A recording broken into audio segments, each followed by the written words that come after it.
Bienvenidos a una nueva edición de Lo Justo y Necesario acá en el Periodista TV, transmitiendo como siempre desde nuestro estudio en el barrio de Bellas Artes, centro de Santiago. Lo decimos siempre, venga al centro, no lo perdamos. Se está recuperando, tiene muchos lugares espectaculares y además en ciertos días, por ejemplo, el Día de la Cazuela, hay lugares donde comer ricas cazuelas, así que hoy, que es el Día de la Cazuela, aunque esta entrevista quizás la ve en el Día del Completo, bueno, pero hoy es el Día de la Cazuela y tenemos a un invitado que ha estado en los últimos años bien metido en la cazuela y junto con la papa, el zapallo, el pedazo de pollo, la carne, en la cazuela política en Independencia como alcalde, 12 años, antes fue concejal. Luego lo llamaron de La Moneda y le dijeron, hazte cargo de la delegación presidencial de la región metropolitana. El presidente Boric le dijo eso por el año 2024 y estuvo hasta el final, pues hasta el final del gobierno. El 11 de marzo dejó ese cargo y hoy está aquí Gonzalo Durán. Un gusto tenerte en el Periodista TV. Muchísimas gracias, Francisco, por la invitación y bueno, como tú dices, efectivamente hasta el 11 de marzo, pero esos 2 años envejecí como 10. Sí, sí. Así que una cazuela bien enjundiosa, digamos. Dime, ¿más envejece como delegado presidencial que como alcalde? Lo que pasa es que alcalde, primero, también tienes una enorme multiplicidad de temas, pero tienes también una perspectiva de tiempo que te permite a veces planificar, mirar procesos, decir, aquí vamos a construir un polideportivo, aquí podríamos hacer tal cosa, y tienes un margen de tiempo para ir ejecutando cuestiones relevantes que cambian la vida de las personas. Tienes cosas muy buenas, mucho contacto con la gente, mucho cariño, y la delegación es minuto a minuto, segundo a segundo, en general, todos temas candentes, de mayor complejidad, de mayor intensidad. Entonces, son cosas muy distintas, ambas desgastadoras, ambas las disfruté, porque soy bueno para la pega y me gusta la chuchoca, pero sí, la delegación es de una intensidad mucho mayor. Y se nota ese cambio de la gente respecto al cariño, ¿no? Porque eso es lo que más echaste de menos cuando asumiste el nuevo cargo. O sea, claro, como delegado tú abarcas un territorio tan amplio que profundizas menos en el vínculo. Ahora, afortunadamente,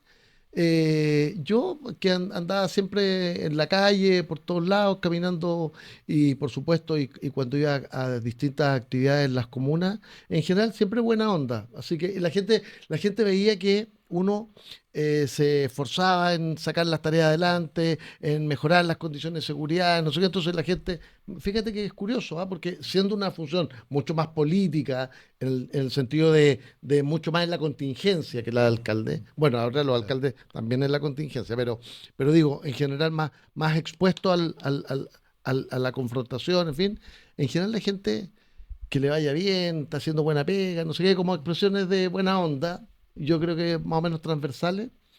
No sé si es bueno o malo, yo creo que es muy bueno. Hasta el día de hoy de repente me para gente, incluso me dice, oiga, yo soy de derecha o no sé qué, pero me gustaba cómo hacía usted la pega. Entonces, uno trata de ponerle su sello, po. Yo siempre digo que no hay que creer mucho en la calle, ¿eh? Sí, obvio, tiene sus matices, pero sobre todo en no, Chile, pero porque todo es sí, buena, echar sí. para arriba y No, después, no, pero te digo, sobre todo en periodos álgido. más álgidos, digamos, y porque la política de un tiempo a esta parte es mucho más confrontacional, es mucho más agresiva, claro, más redes sociales que en persona, pero no te creas.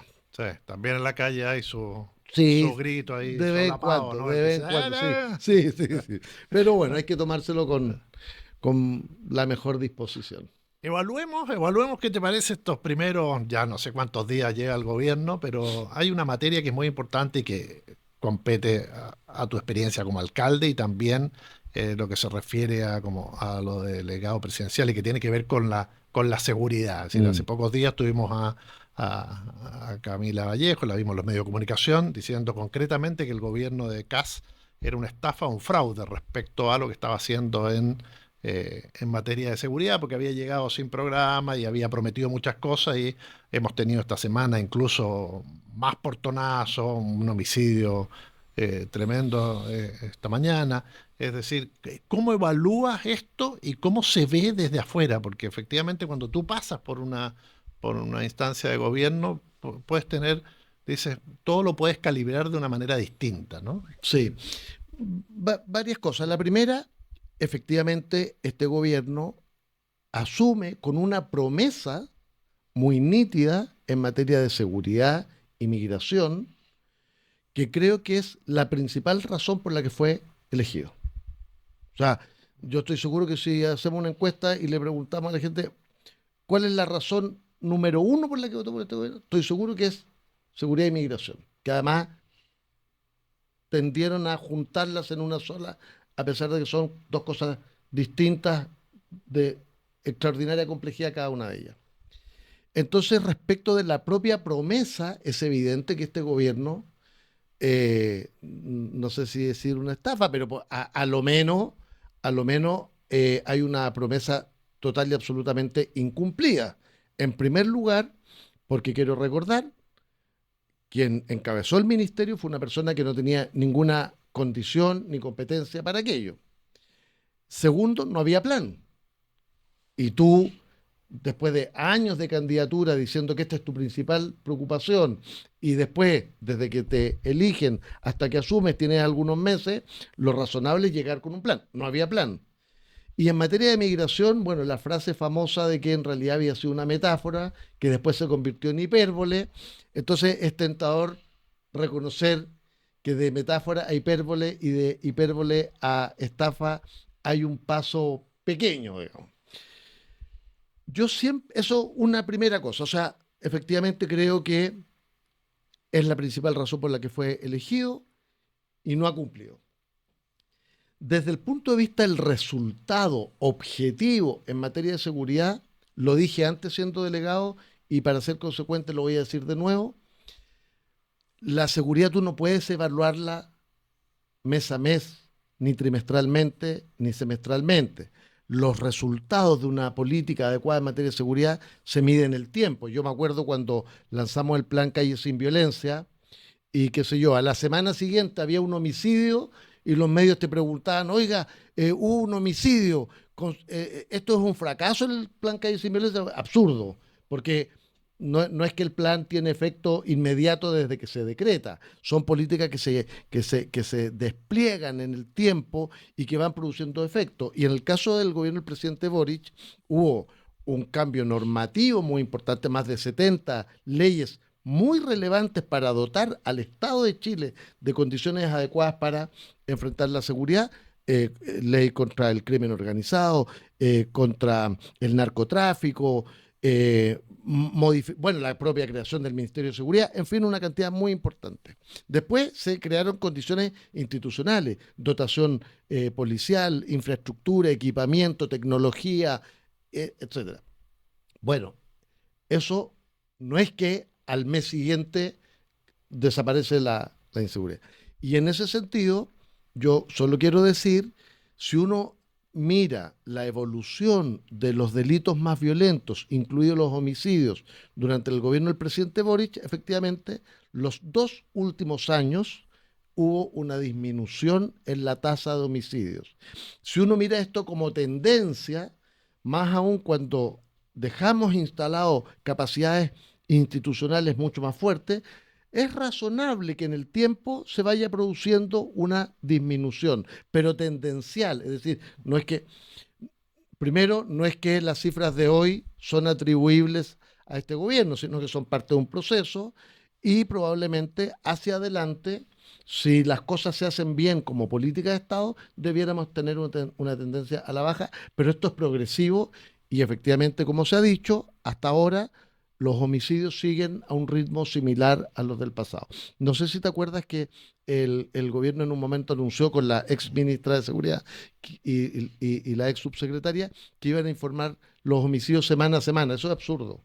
Eso es absurdo. Lo relevante es que al cabo de un año tú puedes mirar cuál es el comportamiento, cuál es la tendencia, si se mantiene o no. Y por supuesto es muy importante identificar por qué disminuye, porque en la medida en que tú identificas por qué disminuye la tasa, efectivamente puedes fortalecer determinadas políticas públicas, Por- hacer ajustes y modificaciones. porque de repente incluso los homicidios pueden disminuir porque se acabó la pelea entre las mafias y ya Bueno, están efectivamente, controlando los sitios, ¿no? efectivamente, de hecho, el incremento de la tasa de homicidio en buena medida en el 2021, 2022, en buena medida tuvo que ver que en el contexto de un reacomodo del crimen organizado a nivel global y nacional, en el contexto de la pandemia, efectivamente hubo disputas territoriales en múltiples sectores y estas disputas, obviamente, que a nivel de crimen organizado se resuelven, digamos, ¿no? Exacto.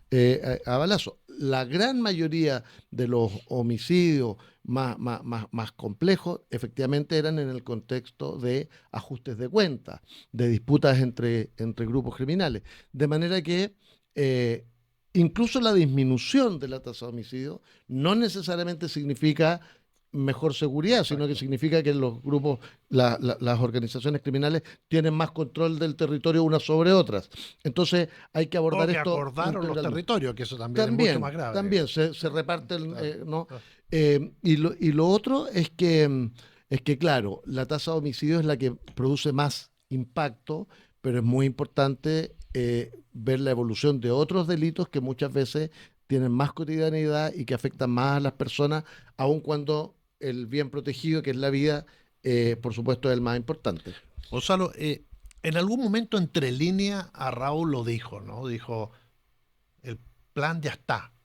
Y como que dijo, va a seguir el plan del Sí, gobierno no, no anterior. lo dijo entre Bueno, líneas, entre lo dijo líneas, sí, explícitamente. claro, pero no fue titular, Sí, digamos. sí, sí. Es Como que que se tomó así como que hubo un reconocimiento a lo que tú mencionabas antes, que se venía haciendo bien las cosas y eso tenía de alguna manera una tendencia. sí. Después de esas palabras y haciendo esta evaluación, podríamos decir que hay algo que haya paralizado o hecho distinto a este nuevo gobierno dentro de este esquema.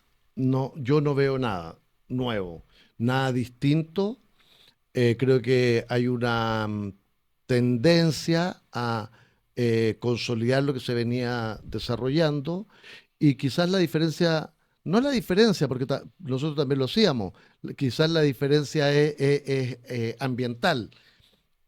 Yo veo, la propia ex ministra Steiner decía, no, si nosotros estamos trabajando mucho y hemos hecho muchos operativos. Bueno, los operativos lo hacen todos. Yo hacía todos los días 3 operativos, todos los días 3, 5 operativos.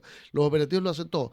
Entonces, claro, hay como una condición ambiental donde yo creo que hay algunos medios que ayudan a decir, oye, pucha, el despliegue de seguridad, no sé qué, y es lo mismo que se venía haciendo. En materia de planes, el plan Calle Sin Violencia, que es uno de los planes operativos particulares, eso se mantiene, que es una lógica de distribución de las fuerzas policiales en los territorios con un criterio de focalización, incorporando inteligencia. Nosotros teníamos reuniones una vez por semana, permanentemente, a las 7 de la mañana, donde se iba analizando los territorios, las disputas de bandas, donde ocurrían los homicidios, se busca anticiparse y estas cosas yo creo que fueron contribuyendo a la disminución que se fue generando en la tasa de homicidio en nuestro gobierno y creo que eso se ha mantenido. Entonces yo diría que más bien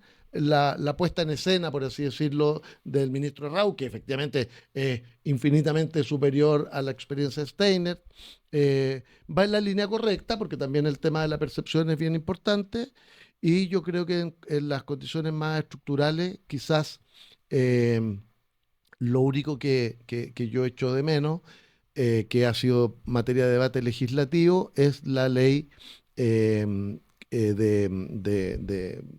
que permite, digamos, acceder a las cuentas bancarias de las personas eventualmente vinculadas a casos de crimen organizado o de cualquier otro delito, incluido corrupción, em, porque lo que hay que fortalecer es el seguimiento a la ruta del dinero. Hay que recordar que todas las expresiones del crimen organizado, incluidos los homicidios, no son un fin en sí mismo. El fin es el negocio ilícito que genera dinero ilícito y ese es el que hay que perseguir, el patrimonio de las organizaciones criminales. Y en eso este gobierno tiene una deuda que va a persistir, creo yo, porque se oponen por razones, no sé, ideológicas y probablemente intereses personales. materiales, digamos. Y que el episodio Banco Santander con esta relación con el Tren de Aragua y las platas que salían por ahí, demuestra que no es como, porque uno de los argumentos decía, ¿te acuerdas? Que las mafias no usaban los bancos, que usaban dinero en efectivo. Y ahí bueno, las mafias, las organizaciones criminales usan la banca, usan las criptomonedas, usan los medios, digamos, todos los medios disponibles para el ocultamiento de dinero ilícito, evidentemente utilizados. Y es muy loco porque justo en el momento en que se revela el caso Banco Santander, que tenía una patita con Banco Estado, fue cuando estaba discutiéndose en particular, digamos, esta legislación, y entonces quedaron medio sin discurso, sin relato. Pero bueno, a la vuelta de la esquina nos olvidamos de este caso y volvemos a la política de... Ahora, el otro argumento es que la justicia o el fiscal puede levantar rápidamente el secreto bancario. Eso no es así. A través de una orden judicial. Lo que pasa es que normalmente las investigaciones que llevan adelante el Ministerio Público son de larga data. Y cuando tú tienes suficientemente acreditado un ilícito, en este caso financiero, vamos a decir, tú puedes pedir autorización al tribunal para acceder a las cuentas. Y efectivamente, normalmente el juez la otorga. Lo que pasa es que para que la otorgue, el juez tiene que hacerse de una convicción. Y en ese sentido ha pasado largo tiempo. Y lo que ocurre es que el fiscal puede tener indicios y hasta que logra acreditarlo e informar al juez para que te dé la orden, puede ser que esos dineros ya cambiaron de lugar, digamos, se movieron. Entonces, lo que se requiere es que cuando hay un indicio suficiente, efectivamente, no necesariamente consolidado después de un largo proceso judicial, cuando hay indicios suficientes, por supuesto tiene estándares muy altos, efectivamente se puede acceder de manera oportuna. Y dentro de una operación o una investigación que está recién partiendo. Por supuesto. Ahí es donde se encuentran todas. Por supuesto. Alguien por ahí, me acuerdo, un detective decía, la verdad huye, y sobre todo huye en los primeros 3 días. Obvio. Y además esto siempre se ha discutido sobre la base de ciertos estándares que están probados. Aquí hay experiencia a nivel de la OCDE, de los países más desarrollados, de Italia, por ejemplo, donde, por supuesto, ha habido capacidades muy relevantes de persecución del crimen organizado, de la mafia, en fin, o sea, se tomaron múltiples experiencias. No es que, oye, ¿sabéis qué? Abramos la cuenta a todo el mundo. El argumento es como que la persona de impuestos internos va a abrirle la cuenta a cualquier persona. Eso no es así, son estándares muy, muy exigentes y debidamente establecidos por la experiencia comparada. Además que está ese viejo refrán, ¿no? Que nada hace, nada teme. Así es. Pero bueno, vamos a ver cómo continúa ese debate. Ahora, perdona. Yo por mi edad me olvido de las cosas, entonces... Eres un hombre joven, ¿cuánto? 57 años. Sí, no, si estamos todavía nos queda un poquito. Solo eres el más viejo del Frente Amplio, eso sí. Eso sí. Uno de los más viejos. Porque Jorge Arrate me supera un poquito, Garretón, en fin. Bueno, oye, pero no, iba a decir, a propósito de la discusión original, de la conversación original de la promesa de este gobierno y de la evaluación, solo quería decir que la promesa era seguridad y migración, y ya describí mi impresión sobre eso, y sin embargo, solo quería decir que pareciera que en realidad la única preocupación ha sido resguardar los intereses de un grupo muy reducido de personas que a través de la reducción de los impuestos corporativos, a través de múltiples otras medidas también de carácter tributario y de la exención universal del pago de contribuciones, pareciera ser que en realidad el verdadero motivo, la verdadera orientación, la verdadera preocupación del gobierno hubiese sido en realidad esta otra, y lo otro simplemente constituía un buen argumento para alcanzar el poder, alcanzar el gobierno y materializar este plan, que yo creo que va a tener efectos muy, muy complejos para el país durante largo tiempo, si efectivamente se materializa, que es lo más probable según hemos visto. Tú ya ves que las medidas, el megaproyecto y todas las medidas que se van a tomar no van a tener los resultados que por ahí dicen podría tener según el No ministro o Quirós. sea, No hay certeza. El mismo no, ministro lo no, dijo. no solo no hay certeza. En ningún país del mundo Ah, hasta ahora hay evidencia de que la reducción significativa de los impuestos genere ni más inversión y mucho menos más empleo. No existe caso alguno acreditado. Los casos más emblemáticos que se han mencionado mucho en el último tiempo, en el caso de Reagan en Estados Unidos y Thatcher en Reino Unido, que efectivamente implementaron políticas de esta naturaleza y no produjeron el efecto esperado, y por el contrario produjeron una grave crisis fiscal, digamos, ¿no? de financiamiento público, de déficit fiscal. Y en el caso chileno, además, el propio gobierno dice, bueno, esto va a generar efectos a partir del 2030, 2031. Es decir, cuando ya no sean gobierno. Entonces, cuando no ocurra un efecto sobre el empleo y no ocurra un efecto significativo sobre la inversión y produzca un grave déficit fiscal, bueno, los, los platos rotos los van a pagar otros y además van a culpar a otros. Entonces es bien complejo, porque recordar que esta reforma tributaria encubierta en la ley de reconstrucción, no solo significa bajar significativamente los impuestos a las grandes empresas, el impuesto a las personas vía reintegración, sino que además establece invariabilidad tributaria. Es decir, no sí. vamos a poder discutir esto en los próximos 20, 25 años, ya no me acuerdo cuánto va, porque además está este intento de acuerdo con senadores PPD, que finalmente Se el frustró. acuerdo se frustró, pero la medida se implementó.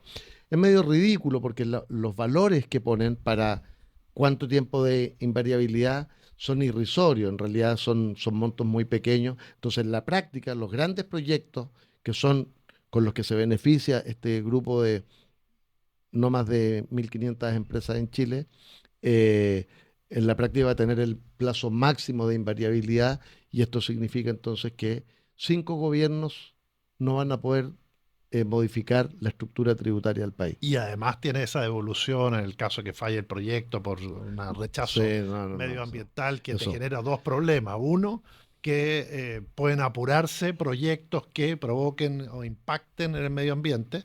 Y dos, que tengamos que pagar grandes sumas de dinero como Estado Sí. a empresarios que sus proyectos fueron rechazados. Ahora, yo todavía tengo, no sé si soy muy ingenuo, tengo todavía una pequeña esperanza de El que Tribunal efectivamente el Tribunal Constitucional. Constitucional, porque Qué increíble que uno tenga esperanza en el Tribunal Constitucional, sí, ¿eh? increíble, pero la verdad es que es tan evidente, primero, que la invariabilidad en las condiciones en que se ha expresado afecta la soberanía popular, toda vez que muchos gobiernos, incluso un gobierno que propusiera modificar la estructura tributaria, no podría hacerlo en virtud de esta ley. Y en materia medioambiental, aparte de los efectos medioambientales de las políticas del gobierno, esto de que un tribunal puede revocar una resolución de calificación ambiental y hay que compensar al privado. Y por tanto está inhibiendo la capacidad jurisdiccional de un tribunal. O sea, es de extraordinaria aberración jurídica. Entonces, por eso yo tengo un poco de esperanza en que el Tribunal Constitucional pueda revertir esto. Y si no, bueno, es una situación muy, muy lamentable para el país. Y por eso creo que es importante hablar de esto cuando se habla de seguridad. Porque la promesa es: vamos a mejorar la seguridad, y en realidad a lo que vinimos es a una disputa ideológica extrema, en que lo que se busca es implementar a ultranza, además en el contexto de los cambios que ha experimentado la humanidad, pareciera ser más grave de lo que fue la política ultra neoliberal impulsada por la dictadura. Gonzalo, hay un tema ahí que surge a partir de esto y que tiene que ver con la oposición, ¿no? Esta era una ley, un megaproyecto que parecía en un momento como débil, ¿no? Está bien que empiezan a sumarse voluntades, fuerzas, pero como hay una oposición que no logra articular en un momento un discurso único para enfrentar Mm, lo que tú estás planteando. Y finalmente termina, más allá de esto, aprobado en parte, un 90 y tantos por ciento, y una parte que va a terminar definiéndose en el Tribunal Constitucional. Pero también da cuenta de una oposición que perdió las elecciones, que parecía que al final el último tramo del gobierno de Boric incluso era como un estable, tenía ciertas características de crecimiento, de buena evaluación, y ese impulso como que se desaprovecha mm, y mm. se desvanece esa fuerza opositora que no es mayoría, pero es importante. Sí. Bueno, lo primero, siempre que se experimenta una derrota, creo yo, hay una condición de crisis que produce fragmentación, que produce interpretaciones distintas respecto a las causas de la derrota, en fin, Por eso es los gobiernos los primeros 6 meses tienen que hacer lo que después no van a efectivamente, poder es hacer. más o menos razonable que Claro. ocurra aquello. Lo segundo es que yo creo que vivimos en tiempos en que la política tiene una tendencia importante, no solo la fragmentación, mira tú el número de partidos políticos que hay y cada vez alguien quiere inventar otro partido político nuevo, sino que además hay incentivos perversos al caudillismo, voy a decir, comunicacional. Entonces, claro, si yo digo, si le doy un punto al gobierno y esto significa que salgo en la foto, no sé qué, entonces puede ser atractivo aparecer como que estoy marcando una diferencia y como que estoy no sé qué. Y para qué decir, la instrumentalización de ciertas consideraciones de la política a veces también hacen que eh, ya, yo voy a conseguir no sé qué cosa para el proyecto de mi distrito, o voy a conseguir el nombramiento de un seremi, o voy a conseguir no sé qué, Y eso se presta para el y pirquineo del se presta para ministro. el pirquineo.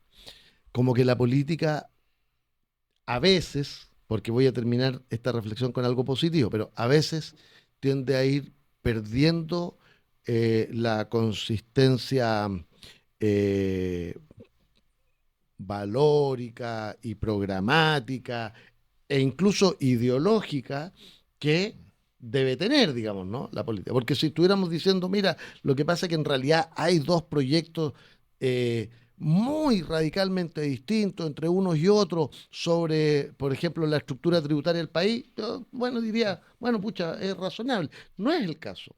La verdad es que hay cierta coincidencia en lo grave de esta política y entonces operan más bien estos otros factores. Dicho eso, voy a terminar positivamente para señalar que en realidad, a pesar de todo esto, los casos, los actores y las decisiones, por así decirlo, eh, distintas de la orientación general de la oposición han sido muy particulares, muy escasos, y la verdad es que la oposición ha tenido un nivel de unidad bien Mm. importante. Sí, bueno, de hecho los Eh, votos en el Senado fueron 24 y Exactamente, completos, ¿no? exactamente. Entonces, al final han terminado siendo escaramuzas. Es importante analizarlas porque también la ciudadanía, que no es que sigue minuto a minuto las noticias de la política, pero se instala una cierta lógica, ¿no? O sea, la oposición está dividida, parece que a lo mejor esto quizás no es tan malo. Entonces, es muy importante la consistencia. Y en ese sentido, creo que la oposición ha logrado articular un proyecto unitario, primero para oponerse a estas políticas tan gravemente injustas y regresivas. Y el desafío es pasar de eso a ir progresivamente manteniendo, sosteniendo este clima de unidad para ya no solo resistir políticas injustas, sino proponerle al país un proyecto que efectivamente permita que al término de este gobierno podamos recuperar efectivamente, más que el gobierno, recuperar una tradición que se venía desarrollando desde la recuperación de la democracia en orden a procesos de ampliación democrática, de fortalecimiento institucional, de mayor equidad, justicia social, justicia territorial, a pesar de todas las dificultades, a pesar de que a veces avanzábamos más lento de lo que queríamos, en fin, lo cierto es que se fue instalando una cierta cultura de ampliación de derechos sociales y de mejoramiento de las condiciones de la población, y esto que ha ocurrido es un retroceso muy, muy significativo. Quizá en esta dispersión que hablaste, cantidad de partidos, etcétera, liderazgo, incluso egos que se enfrentan, Sí, falta eso que entendíamos antes, ¿no? Cierto liderazgo que articulador, aglutine, que sí, articule, y por otro lado, ¿te acuerdas que era muy común tener esa especie de gabinete en la sombra, ¿no? Donde cada uno sabía quién iba. Ahora como que vienen desde las redes sociales todos a sí. criticar todo y no con a veces la misma voz. Bueno, también le pasa al gobierno y le pasó en el caso de Estados Unidos, donde Campos dijo una cosa completamente distinta del canciller. En ese marco, ¿el presidente Boric todavía está llamado a ejercer ese rol articulador? Yo por un lado, o sea, primero el expresidente Boric tiene, creo yo, un desarrollo, una experiencia, ha tenido un crecimiento personal, político, y bueno, y la experiencia de ser presidente eh, constituyen un valor, un patrimonio que debe ser puesto al servicio del país y por supuesto de la actual oposición. Dicho eso, me parece bien, hay una cierta tradición en ese sentido, de ser bien ponderado, de no entrar al día siguiente, digamos, en la trifulca, en el día a día, y en ese sentido más bien yo creo que es un rol de mirar el proceso, de opinar en los espacios donde efectivamente esa opinión no entra en la trifulca del día a día, pero sin duda va a ser un aporte. Está en proceso de implementación de una fundación, como ocurre normalmente con los expresidentes, y creo que también desde allí se puede aportar al debate.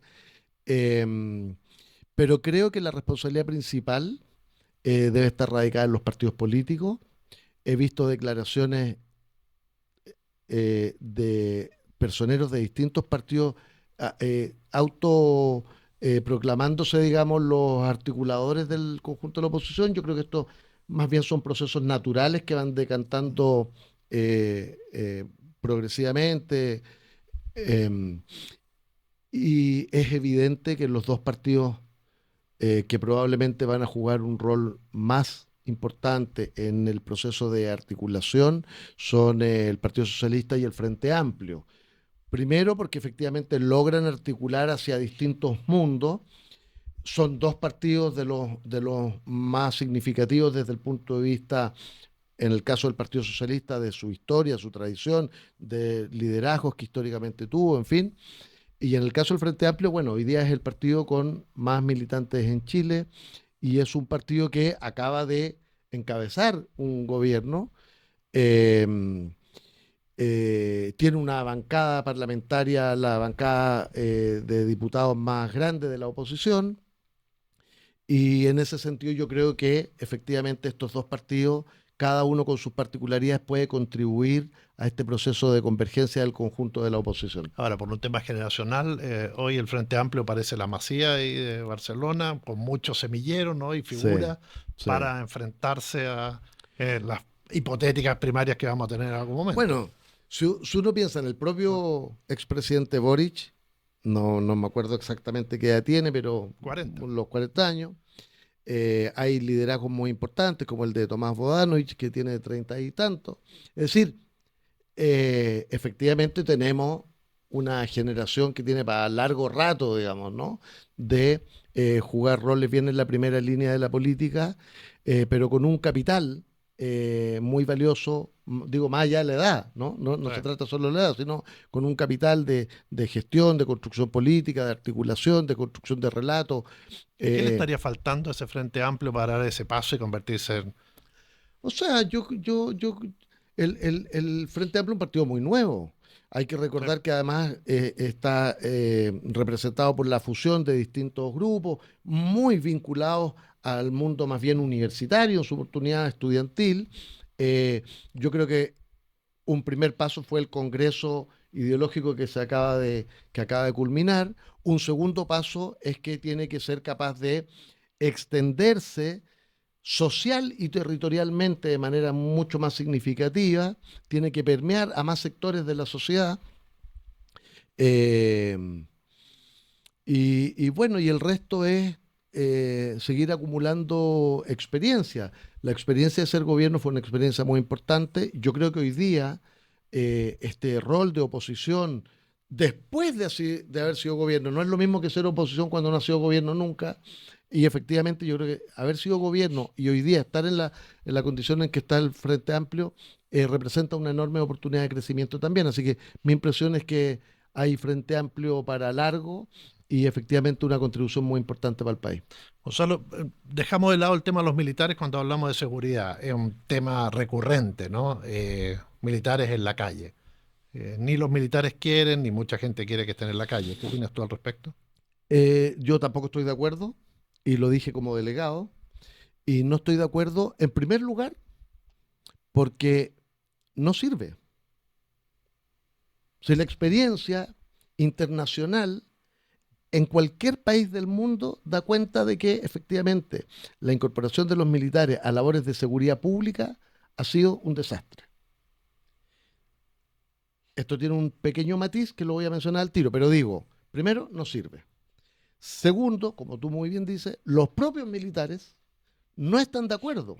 De manera que eh, Y ojo, y no es solo porque no está esto de la regla del uso de la no, fuerza, no. no, no, Tiene que no, ver con una razón no. mucho más de fondo. Y tiene que ver con la naturaleza de las Claro, Fuerzas Armadas, con la formación, con el propósito para el cual han sido institucionalmente establecidas, digamos, ¿no? Entonces, no sirve para labores de seguridad, no tienen las capacidades para aquello, ellos mismos no están de acuerdo, y además, aun cuando parezca una reflexión añeja, efectivamente yo creo que simbólicamente es una mala expresión, digamos, eh, imaginar a los militares en las calles en labores vinculadas a la seguridad, a propósito del rol en la dictadura. Distinto es o pensar como país hacia adelante en la em, implementación de una especie de comillas, policía militar.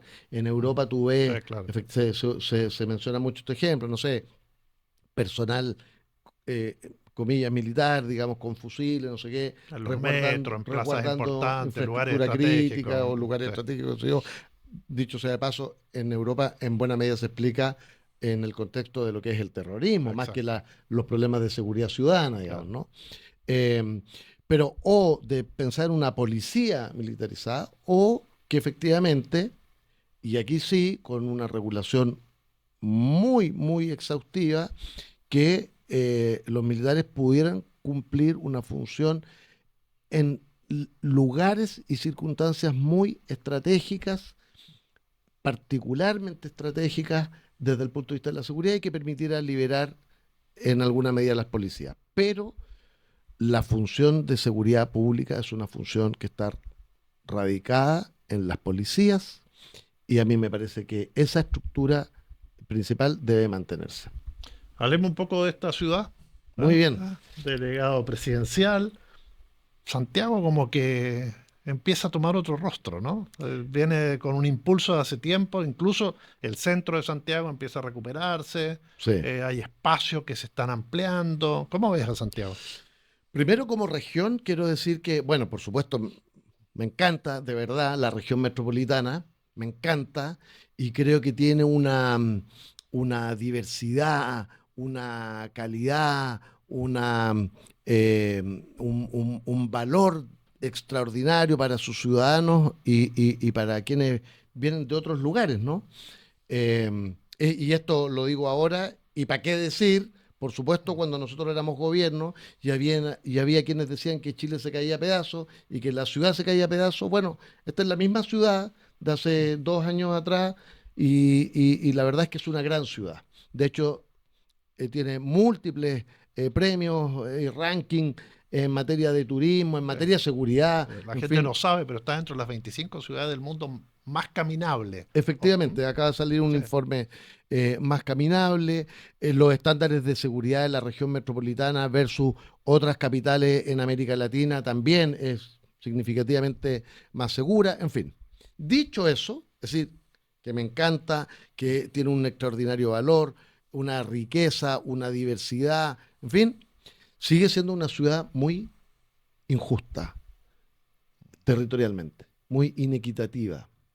Entonces tú tienes a pocos kilómetros de distancia ciudades con estándar de los más altos de cualquier país desarrollado y comunas digo, de los más altos estándares y otras comunas con niveles de vulnerabilidad eh, no solo social, sino territorial, de los peores del mundo, digamos.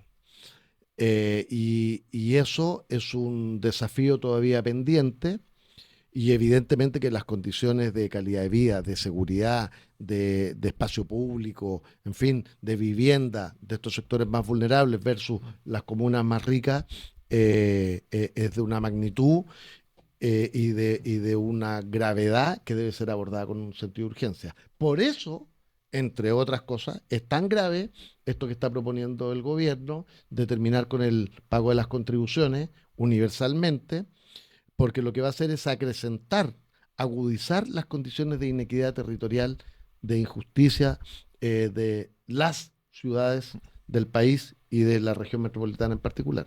exacto. Hablemos ahora de futuro. ¿Volveremos? Digo, ¿volveremos a Independencia, al Senado? ¿Quieres ir al Congreso? ¿O volveremos la Unión Española a la primera A? Eh, Porque hay que decirlo, es decir, los dos participamos en un chat Así es. porque somos hinchas de la Unión. Yo, Son, yo pensaba que yo era hincha de la Unión. Cuando entré a ese chat me di cuenta que los furibundos hinchas de la Unión están ahí. Es increíble. efectivamente, Y tú eres tenemos, uno de ellos. Creo que has ido a todos los partidos, ¿no? voy O siempre, voy casi siempre, todos. voy siempre. Bueno, em, vamos a responder juntas Los dos. ambas cosas. Yo creo que uno, más que volver, nunca deja los amores más importantes. Ajá. Eh, en ese sentido, nunca he dejado de seguir a la Unión, de manera que aun cuando estemos en primera B, la acompaño permanentemente. Estuve ahora el lunes en el Santa Laura, un partido que terminó con una lluvia profusa, le ganamos 2-1 a Recoleta, y también he estado con la Unión en los momentos más esplendorosos. Fui a verlo cuando jugamos con Boca en Buenos Aires, fui a verlo a Uruguay en un estadio eh, de pésima calidad en un sector muy complejo, creo que el único barrio gravemente complejo en materia de seguridad en Montevideo. O sea, he estado en las buenas y en las malas con la Unión y en ese sentido, más que volver, la Unión va a seguir siendo siempre muy grande, pero evidentemente necesitamos que eso se exprese en la primera división. Y en el mismo sentido, nunca me he ido de la política y en ese sentido voy a seguir en ella, creo yo, hasta el día que me muera. Me encanta y además creo que de verdad es una herramienta importante, poderosa para procurar transformar para bien la vida de las personas y en ese sentido voy a seguir. ¿Dónde? Esa es otra pregunta. Eh, yo siempre me han gustado más las labores ejecutivas que legislativas Ajá. y en ese sentido voy a decirlo de esta manera. Me gusta más ser alcalde o me encantaría ser gobernador regional o podría cumplir funciones en el poder ejecutivo, en el gobierno, más que lo legislativo. No me gusta tanto, por distintas razones. Conversábamos antes de la experiencia de ser alcalde. Imagínate un parlamentario, propone una iniciativa de ley, se demora 10 años y la ley termina en cualquier cosa distinta a lo que propusiste. Son procesos más complejos. Sigue siendo una actividad, por supuesto, muy necesaria. Exacto. A pesar de que siempre es ninguneada, yo valoro el rol de la actividad legislativa. Creo que se puede hacer mejor, creo que los parlamentarios tienen que tener menos actitud endogámica y mirarse siempre el Hay que ombligo. modernizar el trabajo en el En Congreso, fin, las comisiones, modernizar las asesorías, todo ese cuento. bueno, sobre todo modernizar las asesorías para que no haya la cuota. Exacto. Bueno, pero me imagino más en labores ejecutivas. No obstante, también uno ha aprendido, nunca digas de esta agua no beberé. No, claro. Y en ese sentido, si el día de mañana, por distintas circunstancias, resulta que es más valioso que juegue un rol en el Parlamento, lo haría sin problema. De hecho, una infidencia. Yo estaba de alcalde, en mis últimos meses de alcalde, yo de hecho tenía planificado cerrar mi periodo de alcalde, tomarme unas vacaciones y después, bueno, pensar en otras cosas. Me llama el presidente Boric, me convoca a esta tarea como delegado presidencial. Yo siempre cuento, como yo soy más antiguo en la política, uno se crió con esta afirmación de que al presidente nunca se le dice que no. Entonces, cuando el presidente me plantea esta idea de ser delegado presidencial, yo le dije al presidente, presidente, yo vengo a una tradición que uno al presidente nunca le dice que no. Estamos, me dice, entonces, muy bien. Bueno, y después me dice, en la misma conversación, unos minutos después me dice, obviamente, si te pido que asumas como delegado presidencial, no podrías ser candidato a diputado, porque yo tendría que haber renunciado, qué sé yo, 4 meses después por la inhabilidad legal de un año. Y le dije, ni un problema, presidente. O sea, lo que probablemente hubiera hecho la mayoría de quienes están en esa condición era haber privilegiado ir candidato a diputado. Yo creo que me hubiera ido bien en el distrito en el que hubiese ido, que es el distrito 9, Había donde está ganado Independencia. las 3 elecciones con sobre el 50%. 60%. En una el 60%, Sí. en otra el 51%. 50, Y 56, 51 y 57, yo 60. creo. Sí. Sí. Buenos números. Pero Y digo, era una sí, comuna grande. sí, pero además, pero más allá de lo estrictamente electoral, Sí. yo creo que había un capital importante en otros sentidos también. O sea, era razonable. Y además era un distrito donde cambiaba la estructura de participación de parlamentarios del Frente Amplio, ya no iba Maite Orsini. O sea, era razonable que yo hubiese sido diputado. Y yo no lo pensé ni un segundo y le dije, presidente, encantado, asumo como delegado presidencial. Y cuando asumiste y en esos 2 años, ¿cuál fue el momento más difícil en tu cargo? Si lo tienes ahí como... O sea, yo creo que más que un momento en particular, bueno, primero, yo el mismo día que asumo, hubo un homicidio en La Vega, que además era un sector próximo a donde yo había ejercido como alcalde, entonces generó cierta expectación. Hubo un parcelazo en Lampa, que no sé si te acuerdas, murieron 4 o 5 personas, digamos, en me un acuerdo, tiroteo. estaban en una fiesta En y una llegaron fiesta, otros. claro, de una organización criminal de delincuentes. Y hubo otro episodio en Quilicura de un baleo contra unos niños, unos menores de edad, que fallecieron también como 4. Eso evidentemente marcó la agenda en materia de seguridad. Yo me atrevería a decir hasta el último día del gobierno, en el sentido que generó un impacto enorme. No obstante, lo que yo contaba antes, se generaron condiciones institucionales para enfrentar este tema de manera más profunda. Se creó el Ministerio de Seguridad y logramos la reducción de la tasa de homicidios, pero de algún modo esto fue un momento muy duro, muy doloroso. Lo segundo es que me tocó un caso particular. Se extravió una avioneta, tuve que desde el punto de vista de la emergencia acompañar ese proceso, y cuando se encuentra la avioneta con todos los pasajeros y tripulantes fallecidos, yo estaba ahí, estaba Senapred, en fin, las policías, estaban los familiares, llovía torrencialmente desde hace muchas horas, y entonces alguien dice, bueno, ¿quién le informa a las familias? Em, Tremendo. yo dije, Sí. yo, porque no había un protocolo definido, no estaba preparado. Después me enteré que para estas cosas hay gente preparada, digamos, digamos, Sí, que saben cómo formada para... contener y claro. y fui a hablar con la familia, fue un momento bien, bien duro. Me imagino. Y el último, un niño, un menor de edad, Esteban, de Recoleta, iba en un furgón escolar, unos delincuentes arrancando en un Me acuerdo, auto, sí. lo chocan y fallece. Em, y yo me fui al servicio médico legal para recibir a la familia.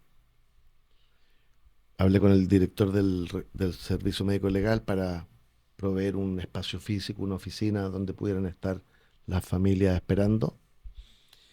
eh, y los acompañé muchas horas. Y en un momento el presidente, hablamos y me dice, voy para allá. Y entonces esperar al presidente, explicarle un poquito la situación. Bueno, honestamente, esto que estoy contando, yo seguí viendo a la familia, sigo viéndolos todavía. Ajá.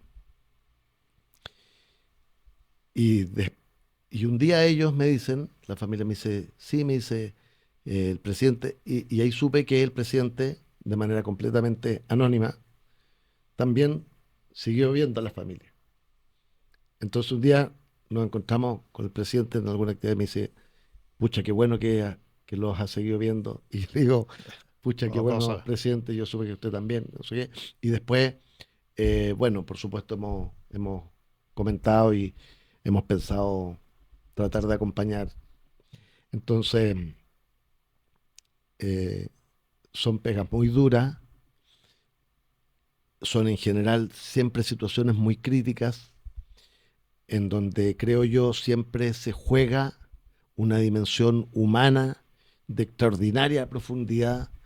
eh, Así que, pucha, lo hicimos de la mejor manera Y posible. que no siempre se conoce. Gonzalo, ¿estuviste en el asado o era solo de ministro el No, que no, se no, hizo el era otro día? solo de ministros. Ah, ya. Ministros y subsecretarios. ¿Y has visto al presidente después del 11 de marzo? Sí, ¿Sí? sí, en un par de actividades políticas, en la inauguración del Congreso del Frente Amplio. Sí, nos hemos encontrado en algunas cosas. ¿Algo para desclasificar que te gustaría decir de tus No, dos no, años o de no, estos no, no, meses? no, no, ¿No? no, no. De verdad no. Yo tengo el orgullo de haber sido delegado presidencial en la región metropolitana, pero la verdad es que tampoco es que seamos amigos, que nos veamos en un contexto más social, nos hemos encontrado en actividades políticas, en fin, de distintas naturalezas, y a mí siempre sigue impresionándome de él, igual que me impresionó siempre la expresidenta Bachelet, Mm. su cercanía, su sencillez, su amabilidad, su buena onda. Lo he encontrado en algunas de estas actividades con su hija y siempre en un rol muy genuino. No sé por qué había gente que como que le molestaba, gente, yo me imagino gente de derecha, no sé, como que le molestaba esto de ver al presidente con su guagua, y yo lo encuentro extraordinario. Bueno, una persona muy, muy humana, entonces, como simplemente muy buena onda. ¿Y Codina ha tomado el teléfono para llamarte? Hemos ¿Sí? hablado, ¿Sí? hemos hablado, bueno, tuvimos un buen traspaso, Sí. y después hemos hablado de fútbol, digo, de los Claro. temas. Hablamos a propósito de una marcha que estaba convocada. Uno siempre trata de estar enchufado en los temas, a veces te piden intervenir en algo, opinar, y además con Germán nos conocemos y tenemos una relación buena onda, así que sí, por supuesto. Y yo voy a seguir opinando de todo lo que pueda, de los temas de la ciudad, en los espacios, en todos los espacios donde me sea posible. Pa- Y que- creo que ahí han habido algunos problemillas, como para comentar así más anecdótico, lo de BTS, que yo creo que fue un condoro del Ministerio del Deporte y que era obvio que finalmente se iba a hacer. Estas cosas son las que se tienen que... Esto requiere más manejo, Manejo, porque calle y sí, conocimiento generacional también. Sí, y en materia de fútbol, también siempre estoy ahí. Hubo un arengazo de Colo-Colo en el Monumental, afuera del Monumental, que no se autorizó, que hubo una bataola. Bueno, yo siempre explicaba por qué sí autorizaba yo los arengazos. Incluso los periodistas deportivos a veces me decían, o comentaban, no necesariamente me preguntaban, autorizan los arengazos como premiando a estas personas que generan tanto lío, no sé qué. Y la verdad es que al revés. Los arengazos se autorizan como una manera de que se produzca este fenómeno, que se va a producir igual, que se genere adentro del estadio, que tengan que adquirir un ticket, aunque cueste 100 pesos, pero que te permite registrar quiénes son los asistentes, te permite exigirle al club que ponga guardia, te permite establecer todas las medidas de prohibición y que si queda una escoba, aplicar el 102, que es el código que impide, que prohíbe el derecho a admisión. Entonces es muy bueno autorizar, comillas, el arengazo, que se va a producir sí o sí. Bueno, estas cosas también ahí uno mete la cuchara, opina, para tratar de mejorar, porque finalmente de lo que se trata es de que nuestro país, nuestra ciudad y las personas vivan un poquito mejor. Y ya que estamos de arengazo a pronóstico, la Unión juega con Magallanes, ¿no? Supe.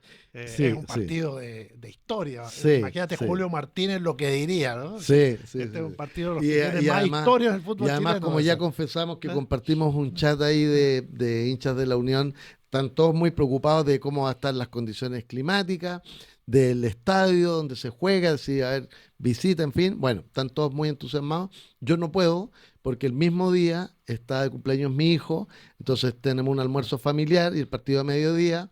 No sé, salvo que alcance a arrancarme, Va a ser eh, difícil. pero creo que es un partido que a todas luces, a pesar de todas las dificultades que tenemos, creo que la Unión tiene más condiciones futbolísticas para ganar ese partido y además es clave porque ya logramos nuevamente meternos como en la mitad de los que disputan la liguilla posterior, y la verdad es que con un par de triunfos volvemos a ponernos en la parte alta. Tuvimos 2 o 3 oportunidades que ganando quedábamos segundos y flaqueamos. Tengo la esperanza que ganemos y además, como siempre en estas cosas, más allá del mérito futbolístico, uno pone todo el corazón para que nos vaya bien. Exacto. Bueno, lo escucharon. Gonzalo Durán, ex delegado presidencial, ex alcalde de Independencia, estuvo acá. Hablamos de todo: fútbol, seguridad, De todo, ¿ah?